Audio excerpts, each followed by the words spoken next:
চান্দিনার বসত ঘরে ঢুকে বীণা রানী রায় নামে এক গৃহকর্ত্রীকে পিটিয়ে হত্যার অভিযোগ উঠেছে। সোমবার 17 আগস্ট রাত 8:30টার দিকে উপজেলার বরকৈট ইউনিয়নের বরকৈট দক্ষিণ পাড়ার শিলবাড়িতে এ ঘটনা ঘটে। নিহত বীণা রানী রায় ওই গ্রামের দিলীপ কুমার রায়ের স্ত্রী। নিহতের ছেলে তাপস রায় জানান, পরিবারের সদস্যরা বিভিন্ন স্থানে চাকরি করেন, বাড়িতে তার মা বাবা থাকেন। প্রতিদিনের মতো সোমবার সন্ধ্যায় পূজা অর্চনা শেষে তার মা ঘরে বসে টেলিভিশন দেখছিলেন। এ সময় তার বাবা দোকানে চা পান করতে যান। এর কিছুক্ষণ পর কয়েকজন দুর্বৃত্ত ঘরে প্রবেশ করে তার মায়ের মাথায় এলোপাতাড়ি আঘাত করতে থাকে। 8:30 কি 8:20 এরকম সময় ঘরে নাকি একটা আওয়াজ শুনছে, মা নাকি একটু আওয়াজ করছে, চিল্লানি দিছে।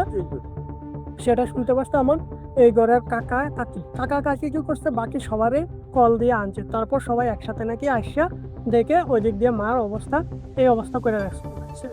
পরিবারের যে বসতের যে ব্যাপার বা জায়গা জমির যে ব্যাপার, এটা অনেক আগে থেকে আমার দাদু থাকাকালীন থেকে এই সমস্যাগুলো হইতেছে, এখন পর্যন্ত চলতেছে। কিন্তু আমি তো শিওর না যে এই সমস্ত ব্যাপার নিয়ে এরকম করতে পারে। তিনি বলেন, মায়ের চিৎকার শুনে পাশের ঘরে থাকা এক জ্যাঠা বাড়ির লোকজনকে সঙ্গে নিয়ে ঘটনাস্থলে আসার আগেই হামলাকারীরা পালিয়ে যায়। পরে গুরুতর আহত অবস্থায় তার মাকে উদ্ধার করে কুমিল্লা মেডিকেল কলেজ হাসপাতালে নেওয়া হলে কর্তব্যরত চিকিৎসক তাকে মৃত ঘোষণা করেন। নিহতের বোন শঙ্করী রানী রায় জানান, পারিবারিক সম্পত্তি নিয়ে তার ভাসুর সুরেশ চন্দ্র রায়ের পরিবারের সঙ্গে দীর্ঘদিন ধরে বিরোধ চলে আসছিল। এ নিয়ে কয়েকদিন আগেও মামলা হয়েছে। ঘটনার সময় তিনি স্বামীর বাড়িতে ছিলেন।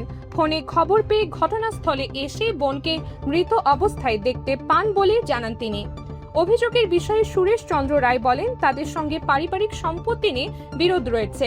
কিছুদিন আগে তার উপরও হামলা হয়েছিল এবং এই ঘটনায় মামলা চলমান। তবে বীণা রানী রায়ের হত্যাকাণ্ডের সঙ্গে কারা জড়িত সে বিষয়ে তিনি কিছু জানেন না বলে দাবি করেন। না, এবার ঘটনার সময় আমি বাজারে ছিলাম। ঘটনার সময় না, ঘটনার আগে আমি বাজারে ছিলাম। আসছেন কখন?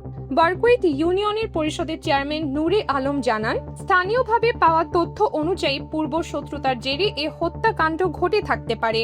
পার্শ্ববর্তী বাসিন্দাদের সঙ্গে নিহতের পরিবারের দীর্ঘদিন ধরে জমি সংক্রান্ত বিরোধ রয়েছে বলেও জানান তিনি। চান্দিনা থানার অফিসার ইনচার্জ মোহাম্মদ নুরুজ্জামান জানান, মরদেহ উদ্ধার করে ময়না তদন্তের জন্য কুমিল্লা মেডিকেল কলেজ হাসপাতালে পাঠানো হয়েছে। তবে হত্যাকাণ্ডের কারণ বা কারা এই ঘটনায় জড়িত তা এখনো নিশ্চিত হওয়া যায়নি।